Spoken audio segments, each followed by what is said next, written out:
नमस्कार विद्यार्थी मित्रांनो, स्वागत आहे सर्वांचं आपल्या YouTube चॅनलवर। मित्रांनो, आजच्या या व्हिडिओमध्ये आपण शिक्षक पात्रता परीक्षा म्हणजेच टीईटी विषयाकरता महत्त्वपूर्ण असणारा विषय तो म्हणजेच बालमानसशास्त्र। विद्यार्थी मित्रो, बघा, बालमानसशास्त्र हा विषय ज्यामध्ये आपल्याला 30 प्रश्न हे पेपर 1 आणि पेपर 2 दोन्ही परीक्षेमध्ये पेपरमध्ये आपल्याला जे आहेत 30 प्रश्न हे विचारले जात असतात आणि अत्यंत महत्त्वपूर्ण असा हा विषय या ठिकाणी आहे। विद्यार्थी मित्रो, बघा, या वर्षीपासून टीईटी परीक्षेची जी काठिण्य पातळी आहे ती वाढवण्यात आली आहे। मग त्याच दृष्टिकोनातून त्याच टाईपचे आतापर्यंत टीईटी परीक्षेमध्ये जे काही हायर काठिण्य पातळी असणारे ओके जे काही प्रश्न होते तर ते प्रश्न आपण आजच्या या व्हिडिओमध्ये घेणार आहोत। विद्यार्थी मित्रो, बघा, आजची ही प्रश्नपत्रिका असणार आहे आपली एक। तर बघा, 10 नोव्हेंबर 2024 रोजी जो टीईटीचा पेपर झाला होता तर त्या प्रश्नपत्रिकेमधील प्रश्न आपण आजच्या या व्हिडिओमध्ये घेणार आहोत। ओके, बघा विद्यार्थी मित्रो, टीईटीची परीक्षा ही दिनांक 21 जून 2026 रोजी होणार आहे आणि परीक्षेला खूप कमी अवधी शिल्लक आहे। त्यामुळे सर्वांनी हा व्हिडिओ अगदी शेवटपर्यंत बघायचा आहे। आणि यापूर्वी आपण टीईटीचे बरेच व्हिडिओज जे आहेत संपूर्ण कोर्स आपल्या चॅनलवरती ऑलरेडी अपलोड केलेला आहे। तुम्ही चॅनलला व्हिजिट करून कोर्समध्ये जाऊन सर्व व्हिडिओज त्या ठिकाणी चेकआउट करायचे आहेत। ओके, चला तर मग व्हिडिओला सुरुवात करूया। बघा, आजच्या या व्हिडिओमधील आपला पहिला प्रश्न आपल्या स्क्रीनवरती आहे। विद्यार्थी मित्रो, प्रश्न काय बघा, भावनिक बुद्धिमत्तेमध्ये सॉल्वी व मेयर। ओके, बघा, भावनिक बुद्धिमत्तेमध्ये पीटर सॉल्वी आणि जॉन मेयर हे दोन आहेत। तर यांनी 5 मूलभूत क्षमता ज्या आहेत मांडल्या। ओके, यांनी बुद्धिमत्तेच्या 5 मूलभूत क्षमता ज्या आहेत मांडल्या। कोणत्या बुद्धिमत्ते संदर्भात आहेत तर या सर्व भावनिक बुद्धिमत्तेच्या आहेत। ओके, हे देखील लक्षात द्या। ओके, भावनिक बुद्धिमत्तेच्या आहेत। तर खालीलपैकी आत्मनियमनामध्ये बघा त्यांनी ज्या 5 संकल्पना त्यामध्ये आत्मनियमन ही संकल्पना आहे। तर आत्मनियमनामध्ये कोणती क्षमता येत नाही। ओके, कोणती क्षमता आहे जी आत्मनियमनामध्ये येत नाही असा प्रश्न विचारला आहे। बघा, भावनांची जाणीव, आत्मनियंत्रण, नवप्रकल्पनशीलता आणि जबाबदारीची जाणीव। तर विद्यार्थी मित्रो, बघा, यामध्ये जे आहे कोणत्या आहेत रे आत्मनियमनासंदर्भात। आत्मनियमन म्हणजे काय, स्वतःबद्दल स्वतःच्या भावनांची त्या ठिकाणी माहिती होणे, स्वतःची बलस्थाने त्या ठिकाणी जाणून घेणे। ओके, काय तर स्वतःची बलस्थाने जाणून घेणे,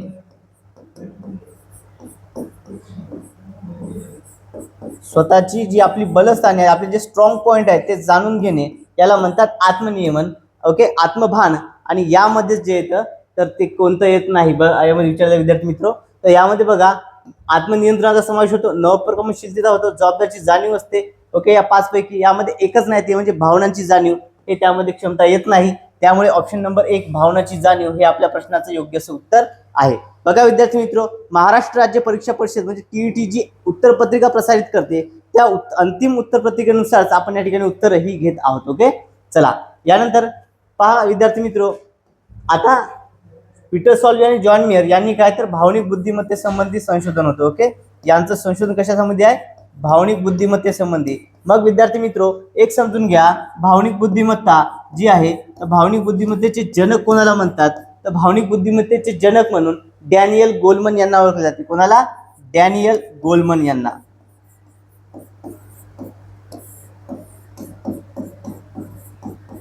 डॅनियल गोलमन यांना भावनिक बुद्धिमत्तेचे जनक असे म्हणतात। यानंतर पुढचा प्रश्न बघा विद्यार्थी मित्र आपल्या स्क्रीनवरती आहे। प्रश्न काय, व्यापक स्वरूपाची माहिती अर्थपूर्णरित्या व परिणामकारकतेने विद्यार्थ्यांपर्यंत संक्रमित करण्यासाठी। बघा, व्यापक पूर्ण स्वरूपाची माहिती जी आहे ती अर्थपूर्णरित्या आणि परिणामकारक पद्धतीने विद्यार्थ्यांपर्यंत संक्रमित करायची म्हणजे विद्यार्थ्यांपर्यंत ती पोहोचवणे। ओके, तर यासाठी तसेच विषयवस्तू शिकवण्यासाठी शिक्षक खालीलपैकी कोणत्या अध्यापन प्रतिमानाचा वापर करणार। ओके, व्यापक पद्धतीने संपूर्ण माहिती जी आहे ही विद्यार्थ्यांपर्यंत आपल्याला पोहोचवायची आहे। ओके, काय करायचं आहे, संक्रमित करायची आहे। मग कोणतं अध्यापनात जी प्रतिमाने आहेत त्या टॉपिक वरचा हा प्रश्न आहे विद्यार्थी मित्रो।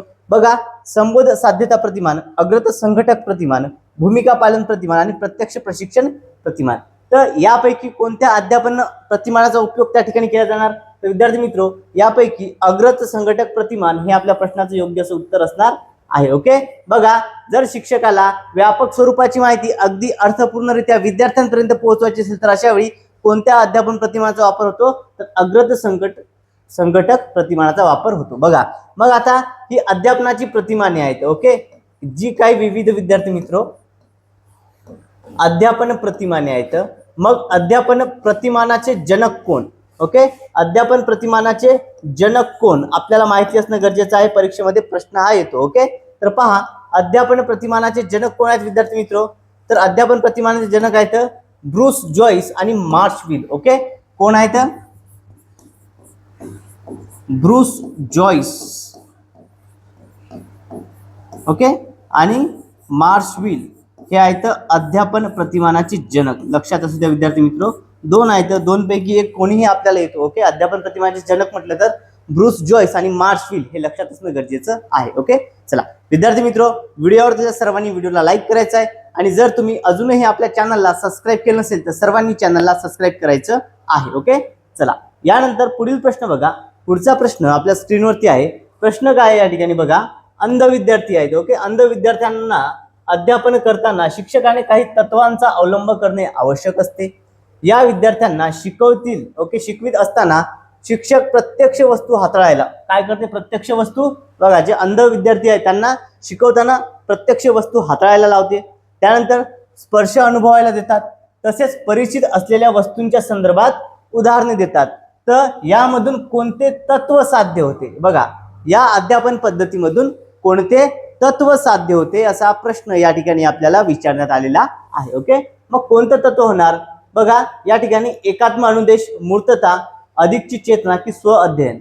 स्व अध्ययन असणार का नाही? तर बघा विद्यार्थी मित्र, यामध्ये काय होते? ते स्पर्शाद्वारे त्या वस्तू जाणून घेतात. ओके, म्हणजे काय? अमूर्त कल्पना त्या ठिकाणी त्याच्या या मूर्त स्वरूपात म्हणजे अस्पष्ट जे आहे त्या कल्पना त्या ठिकाणी स्पष्ट होतात. म्हणजे त्याला काय म्हणता येईल? आपल्याला मूर्तता असे म्हणता येईल. त्यामुळे ऑप्शन नंबर 2 मूर्तता. ओके, हे कोणतं तत्व झालं? बघा, स्पर्श वस्तू हाताळणे म्हणजे त्याची संकल्पना त्या ठिकाणी स्पष्ट व्हायली, अमूर्त घटक त्या ठिकाणी स्पष्ट होत आहे. म्हणजेच काय म्हणतो आपण याला? यालाच मूर्तता असे म्हणतात. त्यामुळे ऑप्शन नंबर 2 मूर्तता हे आपल्या प्रश्नाचं अगदी योग्य असं उत्तर आहे. यानंतर पुढील प्रश्न बघा आपल्या स्क्रीनवरती आहे. पुढचा प्रश्न काय विद्यार्थी मित्र? बघा, परीक्षेत कमी गुण मिळाले. IMP असा हा प्रश्न आहे. TET मध्ये वारंवार 100% हा प्रश्न रिपीट होतो. या ठिकाणी मी तुम्हाला लिहून देतो विद्यार्थी मित्र, IMP. ओके, नोट डाऊन करून घ्यायचा आहे प्रश्न. बघा काय आहे? परीक्षेत कमी गुण मिळालेला विद्यार्थी काय म्हणतो की प्रश्नपत्रिका फार अवघड होती. ओके, उत्तरपत्रिका कडक तपासली. बघा, जर एखाद्या विद्यार्थ्याला परीक्षेमध्ये कमी गुण मिळाले तो पेपर खूप अवघड होता किंवा पेपर तपासणाऱ्या शिक्षकाने खूप कठीण पद्धतीने खूप काय कडक जो आहे पेपर तपासला. ओके, अगदी बारकाई घेऊन पेपर तपासला अशी कारणे सांगतो. तर आता ही जे कारणे सांगण्याचा हा जो प्रकार आहे ना, तर ही खालीलपैकी कोणत्या संरक्षण यंत्रणेचा वापर करतो? बघा, संरक्षण यंत्रणा मानसशास्त्रामधील म्हणजे बाल मानसशास्त्राचा असा टॉपिक आहे ज्यावरती डेफिनेटली परीक्षेमध्ये प्रश्न असतो विद्यार्थी मित्र. मग कोणत्या संरक्षण यंत्रणेचा वापर या ठिकाणी करणार? कोणती असणार आहे? प्रक्षेपण, तादाम्य, विस्थापन की प्रतिपूरण. ओके, कोणती असणार आहे विद्यार्थी मित्र? तर या ठिकाणी या स्वरूपामध्ये विद्यार्थी ज्या संरक्षण यंत्रणेचा वापर करतात. ओके, बघा, एखादा विद्यार्थी पेपर जर खराब गेला, पेपर खूप अवघड होता किंवा कमी गुण मिळाले, ओके, पेपर अवघडच नाही किंवा पेपर खूप कठीण तपासला असं म्हणतो. यामुळे काय त्याला काय म्हणतात? कोणती संरक्षण यंत्रणा आहे? तर ही आहे प्रक्षेपण. ओके, प्रक्षेपण. त्याच्यामुळे विद्यार्थी मित्र ऑप्शन नंबर 1 प्रक्षेपण हे आपल्या प्रश्नाचं योग्य असं उत्तर आहे. ओके, प्रक्षेपण ही संरक्षण यंत्रणा या ठिकाणी आहे. मग तादाम्य म्हणजे काय? विस्थापन म्हणजे काय? प्रतिपूरण म्हणजे काय? कुठल्याही संरक्षण यंत्रणेवरती आपल्याला प्रश्न विचारला जाऊ शकतो. त्यामुळे हे सर्व माहिती असणं गरजेचं आहे. ओके, बघा, मग आता तादाम्य, विस्थापन, प्रतिपूरण. ओके, बघा, तादाम्यामध्ये काय विद्यार्थी मित्र?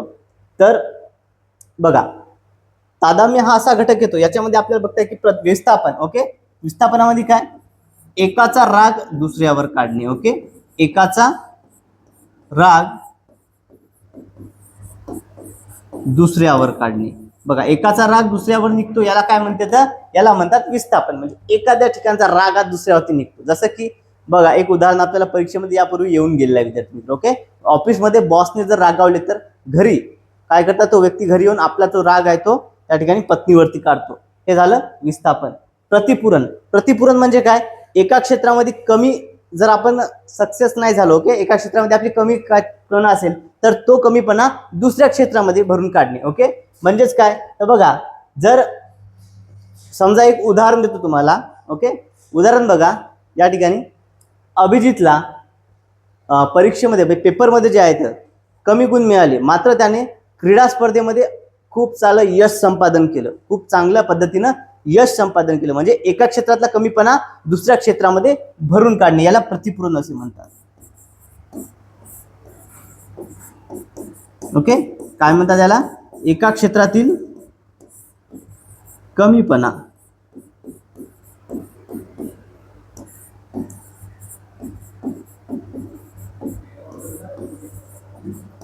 दुसऱ्या क्षेत्रात भरून काढणे. ओके, बघा याला म्हणतात प्रतिपूरण. आणि तादाम्य हा IMP आहे. सर्वात शेवटी तुम्हाला याकरता सांगतो की यावरती प्रश्न देखील 100% आपल्याला परीक्षेमध्ये विचारला जातो. ओके, तादाम्य म्हणजे काय? बघा मोठमोठे व्यक्ती, ओके बघा एखादा व्यक्ती काय करतो, मोठ्या व्यक्तीबरोबर आपले संबंध आहेत, ते आमचे नातेवाईक आहेत, असं करून काय त्यांच्यासोबत फोटो काढणे. ओके, त्यांचा फोटो काढणे, तो फोटो घरामध्ये लावणे आणि आपला काय प्रतिष्ठा त्या ठिकाणी समाजामध्ये आपली मोठी प्रतिष्ठा दाखवण्याचा प्रयत्न करणे. हे जे प्रकार आहे ही कोणती संस्कृती आहे, याला म्हणतात तादाम्य. ओके, बघा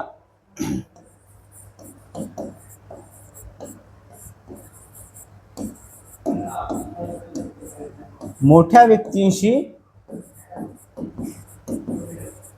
संबंध दाखवून काय म्हणतो, आपली प्रतिष्ठा वाढवण्याचा प्रयत्न करणे. ओके, प्रतिष्ठा. जसं की बघा अभिनेत्यासोबत फोटो काढणे, नेत्यासोबत फोटो काढणे आणि म्हणणे की हे माझा ओळखीचा आहे, मी त्याला ओळखतो, ते मला ओळखतात, असं सांगणे. ओके, हे काय झालं म्हणजे आपली प्रतिष्ठा आपण मोठी आवाज समाजामध्ये दाखवणं, या स्वरूपाला काय म्हणतात, त्याला तादाम्य असे म्हणतात. ओके, चला होप तुम्हा सर्वांना आता हा जो पॉईंट आहे, संरक्षण यंत्रणेवर जर कुठल्याही पद्धतीने जर परीक्षेमध्ये प्रश्न आला तर त्या ठिकाणी तुम्हाला तो टॅकल करता येणार. ओके, चला विद्यार्थी मित्रो, जर हे स्पष्टीकरण तुम्हाला आवडलं असेल तर काय करायचं आहे, तुम्ही सर्वांनी स्पष्टीकरण जर आवडलं असेल तर सर्वांनी आपल्या चॅनलला सबस्क्राईब करायचं आहे आणि व्हिडिओला लाईक करायला विसरायचं नाही आहे. ओके, बघा सर्वप्रथम काय करायचं, तुम्ही चॅनलला सबस्क्राईब करायचं आहे, साईडला जे बेल आयकॉन आहे याला देखील प्रेस करायचं आहे, म्हणजेच TET संदर्भात येणाऱ्या प्रत्येक व्हिडिओची अपडेट तुम्हाला मिळता येईल आणि कोणताही व्हिडिओ तुमच्याकडून मिस होणार नाही. सोबतच जर तुम्हाला या प्रश्नाची ही PDF डाउनलोड करायची असेल तर PDF डाउनलोड करण्याकरता तुम्ही आपलं टेलिग्राम चॅनल जॉईन करायचं आहे, ज्याची लिंक या व्हिडिओच्या डिस्क्रिप्शन बॉक्समध्ये दिलेली आहे. विद्यार्थी मित्र, ओके बघा प्रक्षेपण आपल्या चुका, उणिवा, अक्षमता न स्वीकारणे व दुसऱ्यावरच्या दोष माथी मारणे. ओके, ज्यावरती आपण बघितलं. तादाम्य स्वतःची प्रतिष्ठा वाढवण्यासाठी मोठमोठ्या व्यक्तींसोबत संबंध जोडणे. विस्थापन एकाचा राग दुसऱ्यावर काढणे, हे झालं विस्थापन. प्रतिपूरण म्हणजे काय, एखाद्या गोष्टीत आलेले अपयश दुसऱ्या गोष्टीत भरून काढणे, हे म्हणजे प्रतिपूरण होय. ओके, चला यानंतर पुढील प्रश्न बघा विद्यार्थी मित्र. पुढचा प्रश्न आपल्या स्क्रीनवरती आहे, पहा विद्यार्थी मित्र. परीक्षेच्या एक्झॅक्ट पॅटर्न कशा पद्धतीने राहणार आहे, तर त्या टाईपचे जे काही हार्ड लेवलचे क्वेश्चन होते ते क्वेश्चन फक्त आपण या व्हिडिओमध्ये घेतात. ओके, बघा सिंपल क्वेश्चन होते ते आपण अवॉइड करण्याचा प्रयत्न केला आहे, कारण की या ठिकाणी प्रश्नाची जी काठिण्य पातळी आहे या वेळेसपासून वाढणार आहे. मग त्या दृष्टिकोनातून त्या टाईपचे आतापर्यंत जे काही प्रश्न विचारले होते तेच प्रश्न आपण या ठिकाणी घेत आहोत. ओके, बघा पुढचा प्रश्न काय, प्रशिक्षण परिस्थिती. ओके, प्रशिक्षण परिस्थिती आणि परीक्षण परिस्थिती. प्रशिक्षण परिस्थिती आणि परीक्षण परिस्थिती या दोघांमध्ये जर काही समान आणि एकसारखे घटक असतील तर अध्ययन संक्रमण होते. हे खालीलपैकी कोणत्या उपपत्तीमध्ये आहे? ओके, बघा अध्ययन संक्रमणासंबंधीची उपपत्ती विचारली आहे विद्यार्थी मित्र. तर बघा या ठिकाणी काय म्हटलेलं आहे, आता थोडंसं डोकं लावून आपण सोडलं, काय म्हटलं या ठिकाणी, प्रशिक्षण परिस्थिती. ओके, पहा या ठिकाणी विद्यार्थी मित्र अगदी सहज असे आपल्याला सोडता येते. यामध्ये काय म्हटलंय, एकसारखे घटक. काय आहे, एकसारखे घटक. एकसारखे म्हणजेच कसे घटक, एकसारखेच म्हणजे समान घटक. एकसारखे म्हणजेच कसे घटक झाले रे, एकसारखे म्हणजेच विद्यार्थी मित्र समान घटक. मग आता याच्यामध्ये बघा समान घटकाची उत्पत्ती कोणती आहे, एकच आहे, ऑप्शन नंबर 3. आणि हेच आपल्या प्रश्नाचं योग्य असं उत्तर आहे. परीक्षेमध्ये आपल्याला जशा पद्धतीने वेळ वाचवता येईल त्या पद्धतीने आपला वेळ आपल्याला त्या ठिकाणी वाचवायचा. ओके, पूर्ण प्रश्न म्हणजे समान घटक, एकसारखे घटक म्हणजे समान घटक कोणती आहे, थॉर्नडाईकची समान घटक उत्पत्ती, हे या प्रश्नाचं योग्य असं उत्तर आहे. बॅगलेनची कोणती आहे, बॅगलेनची आहे अध्ययन संक्रमणाची उत्पत्ती. बॅगलेनची कोणती आहे, अध्ययन संक्रमण उत्पत्ती. CHZ ओके, सामान्यीकरण उत्पत्ती. शक्तिवादी उत्पत्ती फर्स्ट. ओके, चला यानंतर पुढील प्रश्न घेऊया. पुढचा प्रश्न बघा, बांदुरा यांनी सामाजिक अध्ययन उपपत्तीद्वारे ओके अनुकरण अनेक बाबींवर अवलंबून असते. बघा बांदुरा यांची कोणती आहे, सामाजिक अध्ययन उपपत्ती आहे. या उपपत्तीद्वारे त्यांनी काय म्हटलंय, अनुकरण हे अनेक बाबींवर अवलंबून असते असे मत त्यांनी मांडले. प्रयोज्य म्हणजे अनुकरण करणारा, बालकाच्या दृष्टीने ज्याचे अनुकरण करायचे आहे. ओके, बघा बालकाच्या दृष्टीने ज्याचे अनुकरण करायचे आहे ती व्यक्ती सामाजिक दृष्ट्या कितपत प्रतिष्ठित आहे त्याचे अनुकरण अवलंबून असते. यावरती काय असते, त्याचे अनुकरण अवलंबून असते. तर हे कोणत्या बाबी अंतर्गत येते, बघा बालक समाजामधील एखाद्या व्यक्तीचे अनुकरण करतो तर त्या व्यक्तीची समाजामध्ये किती प्रतिष्ठा आहे. ओके, मग त्या दृष्टीने ते अनुकरण अवलंबून असते. तर हे कोणत्या भागामध्ये येतं, आदर्श चेतकीय गुणवत्ता, आदर्श व्यक्तींचे व्यक्तवर्तन, आदर्श व्यक्तीच्या वर्तनाचा परिणाम, की आदर्शाकडून प्रयोजनाला मिळणारी प्रेरणा. प्रेरणा नाही काय नाही. बघा यामध्ये काय म्हटलंय, कितपत प्रतिष्ठित आहे म्हणजे तो कितपत गुणवान त्या ठिकाणी आहे. म्हणजेच काय येणार या ठिकाणी, आदर्श चेतकीय गुणवत्ता ऑप्शन नंबर 1 हे आपल्या प्रश्नाचं योग्य असं उत्तर आहे विद्यार्थी मित्र. ओके, चला यानंतर पुढचा प्रश्न बघा. स्वतंत्र विचारशक्ती, विद्यार्थ्यांमध्ये परस्पर विचार विनिमय, चर्चा करण्याची पात्रता, सहकार्य, परमसहिष्णुता इत्यादी सामाजिक विकास करणारी रिकामी जागा ही अध्यापन उपपत्ती आहे. बघा या ठिकाणी विद्यार्थी मित्र अध्यापन पद्धती म्हटलेलं आहे. काय या ठिकाणी एकमेकांना सहकार्य करणे, परमसहिष्णुता, ओके, त्यानंतर चर्चा विनिमय, हे सर्व कशामध्ये येणार, हे कोणत्या अध्यापन पद्धतीमध्ये येणार, चर्चा, सामूहिक, समन्वय की समालोचन. तर विद्यार्थी मित्र बघा हे सर्व जे आहेत, ओके, चर्चा कशी असते, ओके, सामाजिक मध्ये काय परमसहिष्णुता, हे सर्व घटक कसे असतात, हे सर्व घटक येतात सामूहिक स्वरूपात. कशा येतात, सामूहिक. त्यामुळे ऑप्शन नंबर 2 सामूहिक हे आपल्या प्रश्नाचं योग्य असं उत्तर आहे विद्यार्थी मित्र. ओके, चला यानंतर पुढचा प्रश्न बघा. प्रभुत्व पाठ्यांश पद्धती मांडताना अमेरिकन शिक्षणशास्त्र रिकामी जागा यांनी कोणत्या गोष्टींचे ज्ञान संपादन करणे, म्हणजेच काय त्या गोष्टींविषयी अर्थपूर्ण जाणीव मनात निर्माण होणे, त्याविषयी अंतर्दृष्टीचा विकास होणे, परिणामी त्या गोष्टीकडे पाहण्याचा आपला दृष्टिकोन बदलणे असे प्रतिपादन केलेले आहे. ओके, बघा आता विद्यार्थी मित्र यावरून आपल्याला काय होते, तर यावरून आपल्याला एका उपपत्तीचा भास बनतो. ओके, काय बनतो, उपपत्तीचा भास बनतो. तर हे कोणी सांगितलेलं आहे बघा, तर पाठ्यांश पद्धती हे जे आहे हे कोणाचं आहे, मॅरिसन. ओके, ऑप्शन नंबर 1 मॅरिसन हे आपल्या प्रश्नाचं योग्य असं उत्तर आहे विद्यार्थी मित्र. ओके, चला यानंतर पुढचा प्रश्न बघा.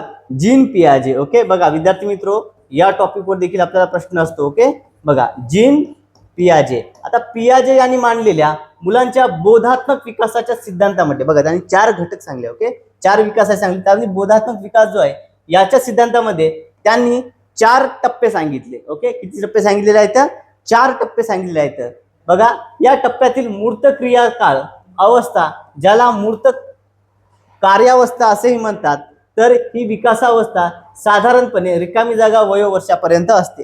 किती वर्षापर्यंत असते विद्यार्थी मित्र, तर बघा या ठिकाणी मूर्त क्रियाकाळ अवस्था जी आहे, ओके, बघा मूर्त क्रियाकाळ अवस्था ही साधारणपणे 7 ते 11 वर्षापर्यंत असते. बघा मूर्त क्रियात्मक अवस्था असे देखील म्हणतात त्याला. ओके, हे देखील लक्षात द्या. मूर्त क्रियाकाळ म्हणजेच काय, तर मूर्त क्रियात्मक अवस्था. ओके, मूर्त क्रियात्मक अवस्था हेच याला म्हणतात विद्यार्थी मित्र. ओके, 7 ते 11 वर्षापर्यंत असते. ऑप्शन नंबर 2 या प्रश्नाचं योग्य असं उत्तर आहे. ऑप्शन खालीवर झालेलं त्या ठिकाणी. यानंतर पुढील प्रश्न घेऊया. तत्पूर्वी विद्यार्थी मित्र बघा, तुम्ही जर अजूनही आपल्या चॅनलला सबस्क्राईब केलं नसेल तर सर्वांनी चॅनलला सबस्क्राईब करायचं आहे. सोबतच जर तुम्हाला या प्रश्नाची ही PDF डाउनलोड करायची असेल तर PDF डाउनलोड करण्याकरता तुम्ही आपलं टेलिग्राम चॅनल जॉईन करायचं आहे, ज्याची लिंक या व्हिडिओच्या डिस्क्रिप्शन बॉक्समध्ये दिलेली आहे विद्यार्थी मित्र. ओके, चला यानंतर पुढचा प्रश्न पहा.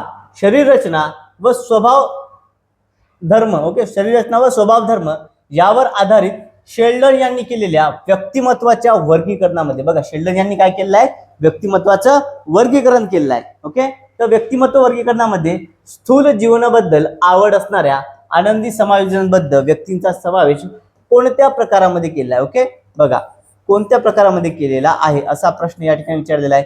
शेल्डन यांनी काय केलेलं आहे, व्यक्तिमत्व वर्गीकरण. ओके, हे समजून घेऊ. शेल्डन म्हटले काय, व्यक्तिमत्व वर्गीकरण, हा पॉईंट तुम्ही लक्षात ठेवू द्या सर्वप्रथम.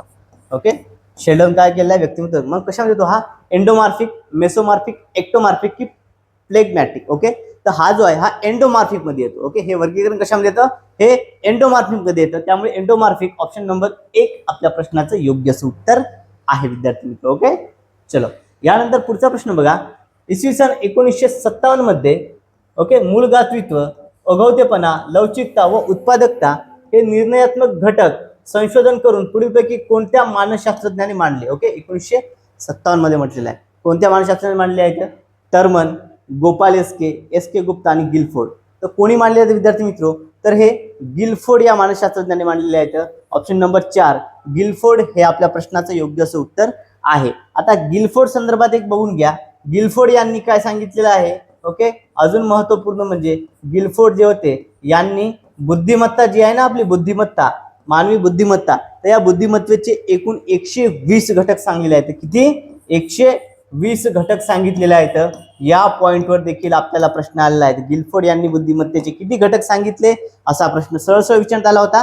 120 घटक त्या ठिकाणी गिलफोर्ड यांनी सांगितलेले आहेत. ओके, ऑप्शन नंबर 4 गिलफोर्ड हेच या प्रश्नाचं योग्य उत्तर आहे. ओके, गोपालेस्के यांचं काय बांगडी. ओके, सामान्य काय बांगडी संक्रमण असं काहीतरी यांचं हे आहे. ओके, बांगडी संक्रमण गोपाल स्वामी. यानंतर पुढचा प्रश्न बघा, विद्यार्थ्यांच्या पूर्वानुभवाचा पूर्वज्ञानाचा समस्यांचा शोध घेऊन अध्यापनाची दिशा आखणे, उणिवांचा शोध घेऊन अध्यापन करणे या बाबी अध्यापनाच्या कोणत्या तत्वामध्ये येतात. बघा, विद्यार्थ्यांच्या ज्या काही उणिवा आहेत, ओके, त्यांना ज्या काही अडचणी जाते, त्यांचे पूर्वीचे अनुभव काय आहेत ते सर्व जाणून घेणे आणि त्याच पद्धतीनं अध्यापन पद्धतीचा वापर करणे याला काय म्हणतात. हे कोणत्या अध्यापन तत्वाचा भाग आहे.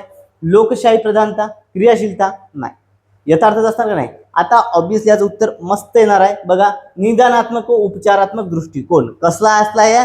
निदान या ठिकाणी काय होतं, याला समस्या येत आहे, समस्येचं काय करायचं आहे, निदान करायचं आहे. आणि या ठिकाणी अध्यापनामध्ये काही उणीव होत्या त्यावरती उपचार करायचा आहे. म्हणजेच काय या ठिकाणी निदानात्मक व उपचारात्मक दृष्टिकोन. ऑप्शन नंबर 3 हे आपल्या प्रश्नाचं योग्य उत्तर आहे विद्यार्थी मित्र. ओके, चलो यानंतर नेक्स्ट क्वेश्चन बघा, doctor Bloom. Okay, doctor Bloom यांनी मांडलेल्या उद्दिष्टांच्या भावनात्मक पातळीमधील बघा, डॉक्टर ब्लूम यांनी 3 पातळ्या सांगितल्या होत्या. ओके, बघा, भावनाच्या 3 पातळ्या, यापैकी एक आहे भावनात्मक, बोधात्मक आणि विकासात्मक. ओके, डॉक्टर ब्लूम यांनी काय बघा उद्दिष्टांच्या 3 पातळ्या सांगल्या होत्या.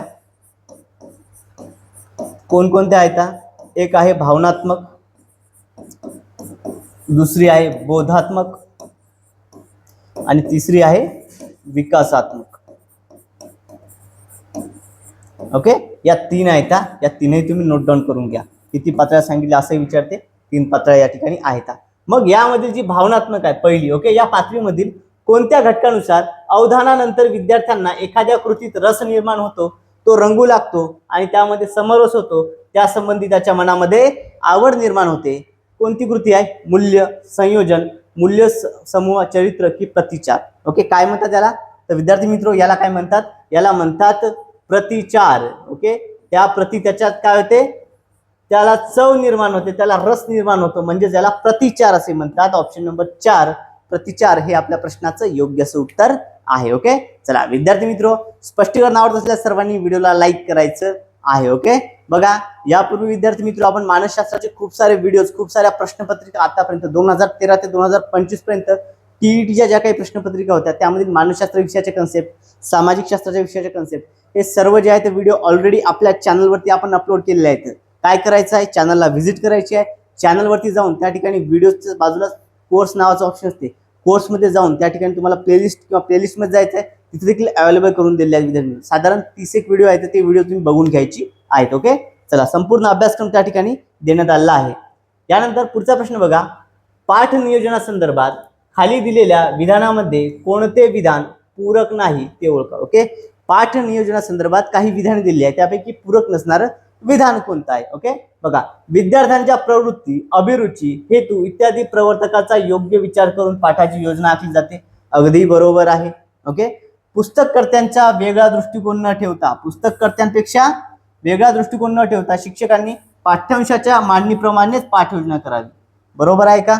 बघा, पुस्तककर्त्यांचा वेगळा दृष्टिकोन, याच्यापेक्षा वेगळा दृष्टिकोन न ठेवता शिक्षकांनी पाठ्यांशाच्या मांडणीप्रमाणेच पाठयोजना करावी असं म्हटलेलं आहे या ठिकाणी.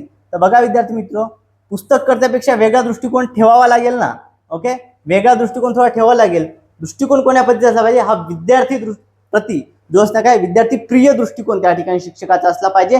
त्यामुळे ही बाब काय, ही या ठिकाणी विधान पूरक नाही. ओके, पाठ्यपुस्तक नियोजनासंदर्भात हे पूरक नसणार आहे, हेच एक रॉंग वाटते. आणि ऑब्विसली जर एक आपल्याला चुकीचं मिळालं ना, बाकी ऑप्शन पाहण्याची गरज नाही. एक जर चुकीचं सापडलं, आपल्याला जर विचारलेलं आहे असे सीसॅट टाईप ऑप्शन आहेत का, नाही, एकच आहे. त्याच्यामुळे डेफिनेटली हेच आपल्या प्रश्नाचं उत्तर असणार. ऑप्शन नंबर 2 हे आपल्या प्रश्नाचं योग्य उत्तर आहे. बाकी बघा, कोणत्याही पाठाच्या पद्धतीमध्ये पाठ योजनेत शेवटी मूल्यमापनासाठी वाव असावा. अगदी बरोबर आहे.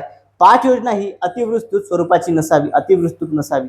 ओके, हे देखील बरोबर आहे विद्यार्थी मित्र. म्हणजे तिन्ही स्टेटमेंट बरोबर, फक्त एकच स्टेटमेंट जे होतं या ठिकाणी चुकीचं होतं आणि आपल्याला चुकीचं ओळखायचं होतं. ओके, चलो यानंतर पुढचा प्रश्न बघा. पुढचा प्रश्न काय, अनुवंश विद्यार्थी मित्र, अनुवंश आणि परिसर या टॉपिकवरती 100% परीक्षेमध्ये प्रश्न असतोच. ओके, अनुवंश हा बुद्धिमत्ता आणि व्यक्तित्व यांच्यावर परिणाम करणारा घटक आहे. ओके, बघा व्यक्तीचं जे व्यक्तित्व आहे आणि बुद्धिमत्ता ही अनुवंशावरती अवलंबून असते, परिसरावरती अवलंबून असते. ओके, तर बघा बुद्धिमत्ता व व्यक्तींचे गुणधर्म हे अनुवांशिकतेने एका पिढीकडून दुसऱ्या पिढीकडे संक्रमित होतात. ओके, बघा बुद्धिमत्तेचे जे गुणधर्म आहेत हे एका पिढीद्वारे दुसऱ्या पिढीकडे संक्रमित होत असतात. तर आता हे संक्रमित होतात असे कोणत्या मानसशास्त्रज्ञाने संशोधनाने सिद्ध केले आहे? ओके, बघा मेंडेल, न्यूमन, फ्रान्सिस गाल्टन आणि फ्रीमन. तर विद्यार्थी मित्र, हे सिद्ध कोणी केलेले आहेत? सिद्ध म्हटलेलं आहे. ओके, बघा या ठिकाणी तुम्ही कन्फ्युज होण्याचे चान्सेस आहेत. मेंडेल जे आहे, मेंडेल संदर्भात देखील काही बाबी आहेत आणि गाल्टन संदर्भात देखील आहेत. बघा महाराष्ट्र राज्य परीक्षा परिषदेची अंतिम उत्तर सूची होती, त्यानुसार उत्तर आहे Francis Galton. Option number 3 Francis Galton या संशोधकाने हे सिद्ध केले. मग आता अनुवंशासंबंधी संशोधन करत असताना ग्रेगॉर मेंडेल यांनी काय केलं होतं? वाटाण्यावरती प्रयोग केला होता. ओके, यांनी वाटाण्यावरती काय प्रयोग केला होता अनुवंशासंदर्भित हे करताना. मात्र हे सिद्ध कोणी केलेलं आहे? तर फ्रान्सिस गाल्टन यांनी सिद्ध केलेलं आहे. बघा विद्यार्थी मित्र, अध्ययन यामध्ये काय आहे तर अनुवंशामधील जे गुणदोष असतात, ओके गुणदोष या ठिकाणी बुद्धिमत्तेचे, आई वडील, आजी आजोबा,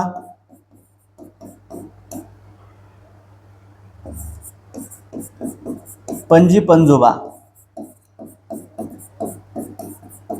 बघा आई वडील, आजी आजोबा आणि पणजी पणजोबा. आता प्रत्येकाकडून किती टक्के कशा पद्धतीचे गुणदोष संक्रमित होत असतात बरं, हे देखील समजून घेऊ. तर बघा आई वडिलांकडून किती होतात? आई वडिलांकडून 50% गुणसंक्रमण होते. ओके, त्यानंतर आजी आजोबाकडून विद्यार्थी मित्र 25%, पणजी पणजोबाकडून 25%. या पद्धतीनं जे आहे गुणदोष हे संक्रमित, हे गुणदोषा संदर्भात आहे. ओके, हे काय आहे विद्यार्थी त्या ठिकाणी तर बुद्धिमत्ता जे आहे बुद्धिमत्ते संदर्भात आहे, मात्र हे काय आहे तर हे गुणदोषा संदर्भात. ओके, ग्रेगॉर मेंडेल यांचं काय येतं तर गुणदोष, हे देखील समजून घ्या, कन्फ्यूज व्हायचं नाही या ठिकाणी, पॉइंट महत्वपूर्ण आहे. ओके, चला क्लिअर आहे सर्वांना. चलो यानंतर नेक्स्ट क्वेश्चन घेऊया. पुढचा प्रश्न बघा विद्यार्थी मित्र, काय आहे समष्टीवादी संप्रदाय. बघा समष्टीवादी संप्रदाय, संप्रदायाला म्हणजे कन्फ्यूज व्हायचं नाही. ओके, या अवबोधाच्या क्षेत्रात विशेष कार्य केले. यांनी काय अवबोधा क्षेत्रात विशेष कार्य केले? पुढीलपैकी कोणते विधान या संप्रदायाचे वैशिष्ट्य नाही म्हटलेलं आहे? बघा भौतिक शास्त्रामध्ये असलेली पृथक्करण करण्याची प्रवृत्ती मानसशास्त्रात उपयुक्त नाही. आता मला सांगा, बघा भौतिक शास्त्रामध्ये जे पृथक्करण करण्याची प्रवृत्ती आहे, ओके, तर ती मानसशास्त्रामध्ये उपयुक्त आहे का? उपयुक्त नाही असं म्हटलेलं आहे. ओके, आणि अगदी बरोबर आहे, ती उपयुक्त ठरत नाही, हे वैशिष्ट्य आहे याचं. अनेक संवेदांची बेरीज म्हणजे अवबोधात होत नाही, हे देखील बरोबर आहे. अनेक संवेदनांची बेरीज म्हणजे काय? अवबोधन होत नाही. संवेदनेला अर्थ प्राप्त झाला की त्याचं रूपांतर अवबोधामध्ये मात्र नक्की होतं, हे देखील समजून घ्या. ओके, त्यानंतर संवेदनाचे आकलन अलग अलग होत नाही, हे एकत्रच होत असतं, एकत्रच होत असतं. ओके, हे देखील अगदी बरोबर आहे.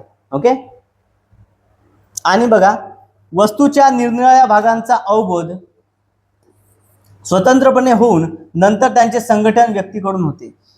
बघा काय म्हणाले, वस्तूंच्या निरनिराळ्या भागांचा अवबोध स्वतंत्रपणे होऊन. आता अवबोधाचं काय म्हटलं आपल्याला? बघा या ठिकाणी स्वतंत्रपणे होऊन नंतर त्यांचे संघटन व्यक्तीकडून होते. संघटन व्यक्तीकडून होते का? नाही, हे वैशिष्ट्य नाही आहे, हे एक रॉंग स्टेटमेंट आहे आणि हेच आपल्या प्रश्नाचं योग्य असं उत्तर आहे, ऑप्शन नंबर 4. ओके, चला यानंतर पुढचा प्रश्न बघा.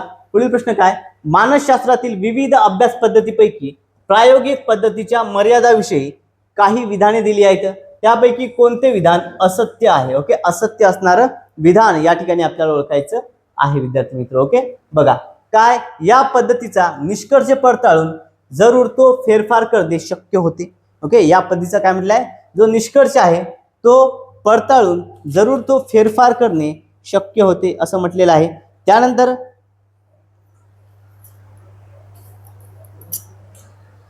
बघा शक्य आहे का? फेरफार करणे शक्य आहे का? ओके, हे शक्य नाही. ओके, काय आहे?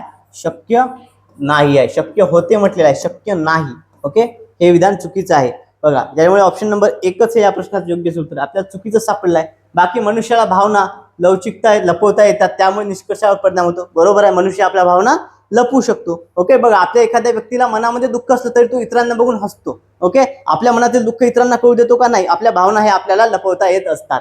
त्यानंतर ज्या व्यक्तीवर प्रयोग करायचा आहे तिची वृत्ती प्रयोगाला अनुकूल असेल तरच भलतेच परिणाम आढळून येऊ शकतात. ओके, बघा जर प्रयोगाला अनुकूल नसली त्याची प्रवृत्ती तर प्रयोग सक्सेस होणार का? नाही. भलताच परिणाम त्या ठिकाणी आढळू शकतो. हे देखील अगदी बरोबर आहे. काही समस्यांच्या बाबतीत प्रयोग करता येत नाही. काही समस्यांच्या बाबतीत प्रयोग करता येत नाही हे देखील स्टेटमेंट अगदी योग्य आहे. आपल्याला अयोग्य विचारलेलं होतं शास्त्रीय पद्धतीचं, तर कोणता आहे या ठिकाणी प्रायोगिक पद्धतीमध्ये? तर ऑप्शन नंबर 1 हे या प्रश्नाचं योग्य असं उत्तर आहे. ही बाब लक्षात असू द्या. ओके, चला यानंतर पुढचा प्रश्न बघा. खालीलपैकी कोणत्या ग्रंथीद्वारे अनेक जीवन रस तयार होतात? बघा कोणती ग्रंथी ज्याद्वारे काय जीवन रस तयार होतात? त्यापैकी एका रसायनाचा परिणाम शरीराच्या बांधा व आकारमान यावर होतो. बघा शरीरात जो बांधा आहे आणि आकारमान आहे, ओके, बघा यावरती परिणाम करणारी कोणता रस आहे, कोणती ग्रंथी आहे? वृक्कस्थ ग्रंथी, मस्तिष्क ग्रंथी, कंठस्थ ग्रंथी की लैंगिक ग्रंथी? कोणती आहे विद्यार्थी मित्र या ठिकाणी? तर ती आहे मस्तिष्क ग्रंथी. ऑप्शन नंबर 2 हे या प्रश्नाचं योग्य असं उत्तर आहे. ओके, चला यानंतर पुढचा प्रश्न घेऊया. तत्पूर्वी विद्यार्थी मित्र व्हिडिओ आवडल्यास सर्वांनी व्हिडिओला लाईक करायचा आहे आणि जर तुम्ही अजूनही आपल्या चॅनलला सबस्क्राईब केलं नसेल तर सर्वांनी चॅनलला सबस्क्राईब करायचं आहे. ओके, चला यानंतर बघा संबोधाचा विकास होत असताना, ओके, संबोधाचा विकास होत असताना तास, दिवस, महिने, वर्ष हे संबोध हळूहळू निर्माण होतात. बघा तास, दिवस, महिने, वर्ष हे संबोध हळूहळू निर्माण होऊन रिकामी जागा वर्षाच्या वयापर्यंत भूत, वर्तमान व भविष्य यातील फरक मुलांना कळू लागतो. ओके, किती वर्षापर्यंत? 8 ते 9 वर्ष, 12 ते 19 वर्ष, 5 ते 6 वर्ष की 15 ते 16 वर्ष? काय सांगा विद्यार्थी मित्र त्या ठिकाणी? 5 ते 6 वर्ष. ओके, चला 5 ते किती? 6 वर्ष.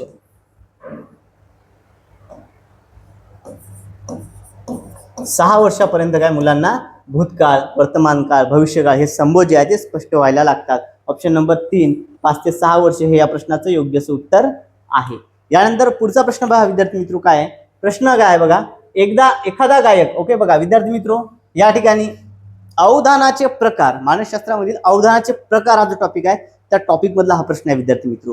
अगदी IMP प्रश्न आहे. अवधानाचे जेवढे काही प्रकार आहेत त्या एका प्रकारावरती आपल्याला 100% परीक्षेमध्ये प्रश्न असतो. हा प्रश्न मी तुम्हाला IMP म्हणून कन्सिडर करतो.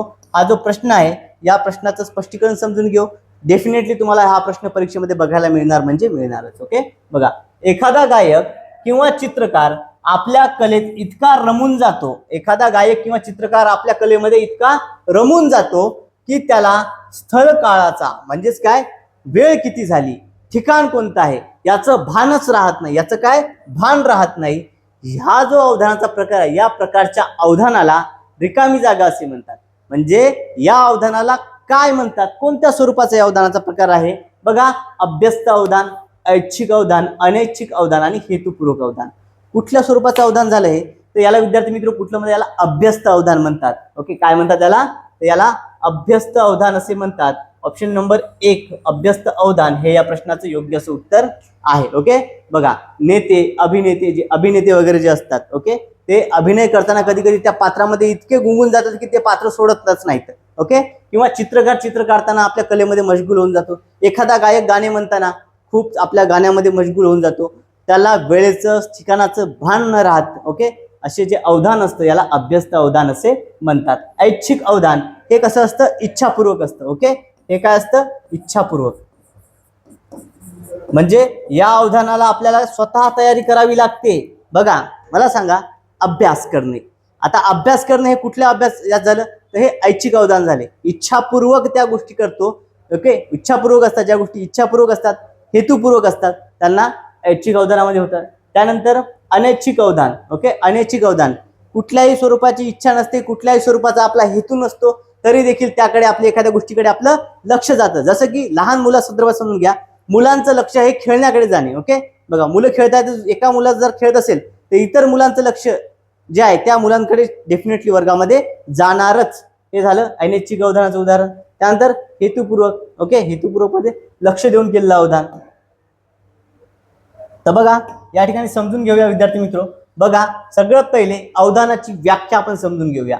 बघा टिचनेर हा जो मानसशास्त्रज्ञ आहे यांनी काय म्हटलेलं आहे? कोणतीही गोष्ट जाणून घेण्यासाठी मनाने केलेली धडपड म्हणजे अवधान होय.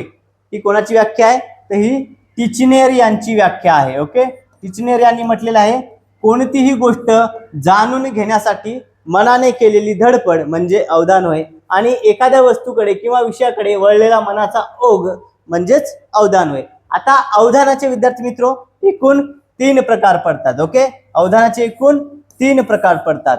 पहा, या स्वरूपाचे 3 प्रकार आहेत. ओके, बघा, एक म्हणजे अनैच्छिक अवधान, दुसरा आहे ऐच्छिक अवधान आणि तिसरा आहे अभ्यस्त अवधान. ओके, अभ्यस्त अवधानावरती आपला प्रश्न होता ते आपण बघितलं.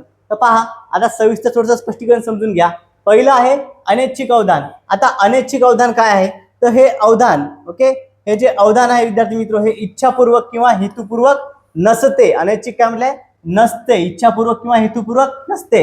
इच्छा असो किंवा नसो, इच्छा असो किंवा नसो, त्याच्याकडे आपलं लक्ष जातं. उदाहरणार्थ मुलांचे लक्ष खेळाकडे जातेच. मुलांचे लक्ष काय? खेळाकडे जातेच. बघा, विजांचा कडकडाट होत आहे, आपली इच्छा नसली तरी आपलं लक्ष त्या गोष्टीकडे जातच. ओके, आकाशात जोर जोरात विजा जर कडकत असतील तर आपलं लक्ष त्या ठिकाणी जाणारच. हे काय झालं? हे झालं अनैच्छिक अवधान. त्यानंतर विद्यार्थी मित्र बघा, ऐच्छिक अवधान. आता ऐच्छिक अवधान कसं आहे? यामध्ये बघा, हे अवधान इच्छापूर्वक किंवा हेतुपूर्वक असते. यासाठी आपल्याला प्रयत्न करावे लागत असतात. ओके, इच्छापूर्वक आणि हेतुपूर्वक असतं हे अवधान. यासाठी आपल्याला काय करावे लागते? प्रयत्न. उदाहरणार्थ अभ्यासाकडे प्रयत्नपूर्वक लक्ष द्यावं लागतं. एखादा घटक आपल्याला अभ्यासायचा आहे तर त्याकडे आपल्याला प्रयत्नपूर्वक लक्ष हे द्यावं लागतं. हे झालं ऐच्छिक अवधान.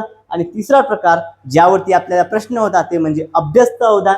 ओके, मग पहा, यामध्ये काय आहे विद्यार्थी मित्र? तर एखाद्या विषयात गोडी किंवा आवड निर्माण झाल्यानंतर, बघा, एखादा विषय आहे, आपण नवीन एखादा घटक शिकतो, एखादा नवीन गोष्ट शिकत आहोत, त्या गोष्टीमध्ये आपल्याला गोडी निर्माण झाली, आपल्याला आवड निर्माण झाली, तर आपोआप आपले लक्ष जे आहे त्यामध्ये जाते. त्या विषयाकडे आपले आपोआप लक्ष जाते आणि त्या काय लक्ष देण्यासाठी आपल्याला त्या ठिकाणी सूचना द्यावी लागत नाही. मन त्या विषयात रंगून जाते, बुडून जाते, रमते. हे झालं या ठिकाणी अभ्यस्त अवधान. उदाहरण पहा, चित्रकार चित्र रेखाटताना इतका मशगूल होऊन जातो की त्याला स्थळाकाळाचे भान त्या ठिकाणी राहत नाही. ओके, चला बघा विद्यार्थी मित्र, अशा पद्धतीने आपण अवधानाचे जे प्रकार आहेत ते सर्व कन्सेप्ट वाईज समजून घेतलेले आहेत. ओके, चला विद्यार्थी मित्र, जर हे स्पष्टीकरण आवडलं असेल तर सर्वांनी व्हिडिओला लाईक करायचं आहे. तुम्ही जर टीईटीची तयारी करत असाल तर सर्वांनी आपल्या चॅनलला सबस्क्राईब करायचं आहे विद्यार्थी मित्र. ओके, बघा, आणि सगळ्यात महत्त्वपूर्ण म्हणजे आपल्या या व्हिडिओची लिंक, आपल्या या क्लासची लिंक आपल्या सर्व शिक्षक मित्रमैत्रिणींना ओके शेअर करायची आहे. म्हणजेच काय विद्यार्थी मित्र, त्यांना देखील आपल्या या क्लासचा फायदा होईल. ओके, बघा, आता चॅनल सबस्क्राईब करून साईडला जे बेल आयकॉन आहे त्याला देखील प्रेस करायचं आहे. म्हणजे टीईटी संदर्भात येणाऱ्या प्रत्येक व्हिडिओची अपडेट तुम्हाला मिळत राहील. कोणताही व्हिडिओ तुमच्याकडून मिस होणार नाही. आणि जर तुम्हाला ही पीडीएफ डाउनलोड करायची असेल तर पीडीएफ डाउनलोड करण्याकरता आपलं टेलिग्राम चॅनल तुम्ही जॉईन करा. तिथं सर्व पीडीएफ या आपण टाकलेले आहेत. ओके, बघा, काय करायचं, या व्हिडिओच्या डिस्क्रिप्शन बॉक्समध्ये आपल्या पीडीएफची लिंक दिली आहे. ओके, पीडीएफ लिंक म्हणून ऑप्शन आहे किंवा आपल्या टेलिग्राम चॅनलची लिंक आहे, त्या ठिकाणी जाऊन तुम्ही जॉईन करायचं आहे किंवा कमेंटमध्ये पीडीएफ मेसेज करायचा आहे, तुम्हाला लिंक त्या ठिकाणी मिळून जाईल विद्यार्थी मित्र. ओके, चला मित्रांनो, आजचं हे सेशन कसं वाटलं हे कमेंटद्वारे सांगायचं आहे. आणि आजच्या या व्हिडिओमध्ये एवढंच. भेटूया आता पुढच्या व्हिडिओमध्ये. Thank you so much.